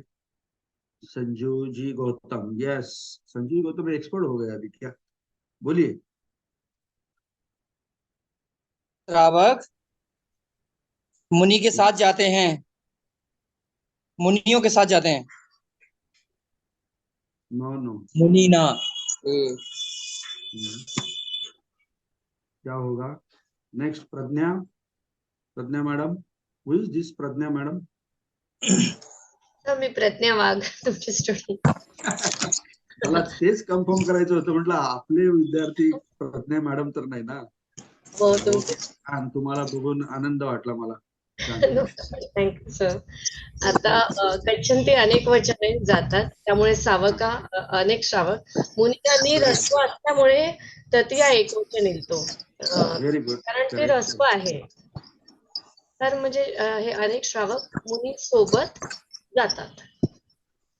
एक मुनी येणार कारण ते रस्व आहे. Correct correct. अनेक श्रावक एक मुनी सोबत जातात. गुड. चला, काय चाललंय अजून मॅडम? अभ्यास चालू आहे ना व्यवस्थित? हॅलो. ओके, अभी थोडं चाललेलं आहे. हाँ, बरोबर. चालेल चालेल. Okay, thank you. अभी हम मी व्यवस्थित आहे. मी तुमच्या समोरच आहे. व्यवस्थित आहे, शिकवतोय म्हणजे व्यवस्थित आहे. हो, थँक्यू. ओके, अभी हमने थोड़े यहाँ पे उदाहरण दिए हैं, अगले क्लास में बहुत सारे उदाहरण लेंगे। तो अभी किसी को अगर इसमें ये इकारांत शब्द जो है उसमें उसके प्रत्यय में, विभक्ति में या एग्जाम्पल में किसी को अगर कोई डाउट हो या कोई शंका हो तो वो पूछ सकते हैं 1 बाय 1। और आपको होमवर्क क्या है, बुद्ध शब्द का जो प्रत्यय है, विभक्ति के प्रत्यय, और मुनि शब्द के विभक्ति के प्रत्यय, ये आपको पाठ करना है, मतलब रिसाइट करना है, मतलब मुखद्गत करना है। हाँ, ध्यान में रखना है। और मैं किसी को भी अगर ये कितने हैं 115 स्टूडेंट थे, मैं किसी को भी पूछूंगा कि आप मुझे ई इकारांत का प्रत्यय बताइए, तो आपको बताना आना चाहिए। किसी को भी पूछूंगा मैं रैंडमली ये करूंगा, तो आपको ये प्रिपेयर करके आना है। तो Chandrakala Singh raise hand. Okay, कहिए मैडम। प्रणाम सर। प्रणाम सर। प्रणाम प्रणाम, बोलिए। सर लिली दे सिल्वा वाला जो बुक है ना, हाँ, एक्सरसाइज 25 जो दिया है उसका हिंदी हम लोग को समझ में बनाने नहीं आ रहा है। 25 जी, एक्सरसाइज 25 क्या है बताइए ना, तो क्या है उस एक्सरसाइज में क्या है? मुनियो सीलम रखंता ग्रिम्मी गुहासु बसीसु। तो क्या नहीं आ रहा है आपको वहां पे? मैंने इस एक्सरसाइज का पूरा हम लोग को हिंदी आ जाना चाहिए ना, तो नहीं हम लोग समझ रहे हैं नहीं, कि नहीं क्या आएगा इसमें ना। है। जो आपने नहीं पढ़ा है, मैंने नहीं सिखाया है, वो आपको कैसे आएंगे? मतलब मैंने ये एक्सरसाइज मुनियो में वो दिया हुआ है, इकारांत वाले एक्सरसाइज में ये दिया हुआ है, वो और दिया हुआ बनाने का भी जो दिया हुआ है वो भी नहीं बनाने आ रहा है। तो कैसे इसके लिए कोशिश करें? नहीं नहीं, सुनो सुनो, अभी ये जो पाठ जो है ना, इसमें कुछ हमने नहीं सीखे हुए शब्द आते हैं इस जी पाठ जी में। ऐसे रखनता शब्द है, ये नहीं आया, ये हमने सीखा नहीं, तो आपको समझ में नहीं आया तो वो डिलीट कर दो, वो छोड़ दो उसे। लेकिन बाकी जो सर, शब्द तो हम है, लोग को कब आएगा, कब लास्ट तक ले आ जाएगा ना? लास्ट तक पढ़ेंगे तो लास्ट तक नहीं, अभी अभी जल्दी जल्दी आएगा। 1 बाय 1 सीखना है ना आपको, एक जी साथ जी। थोड़ी सीखेंगे आप, नहीं क्या? और तो एक साथ इसीलिए सारी चीजें नहीं, एक्सरसाइज हम लोग बना नहीं पा रहे हैं, नहीं नहीं, नहीं। समझ नहीं रहे हैं सभी। हम लोग के पास वर्ड का स्टॉक नहीं है। हाँ, तो ये जो पाठ जो है ना, ये अगले क्लास में हम लेंगे, तो मैं बताऊंगा आपको कौन सा उसका जी मीनिंग कैसा है, क्या है। ओके, जी, वर्ड लेकिन का अभी हम लोग का स्टॉक नहीं हो रहा पा रहा। क्या वर्ड का स्टॉक कहाँ से होगा सर? वर्ड का स्टॉक मतलब? स्टॉक मतलब क्या? ज्यादा सा शब्द का संग्रह। हाँ, डिक्शनरी उनको चाहिए। स्टॉक, स्टॉक, ये जैसे हाँ। स्टॉक। तो ये जो है ना, जो ये लिली डिसलवार का किताब है, उसके जी मेरे पीछे, पास है सर।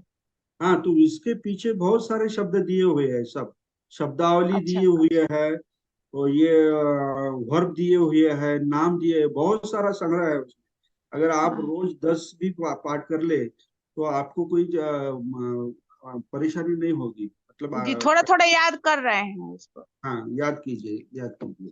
वो जी लिली डिसलवा के पीछे दिए हुए हैं। जी, उस ओके, बुक को मंगा लिए। हाँ जी, हाँ, गुड गुड गुड।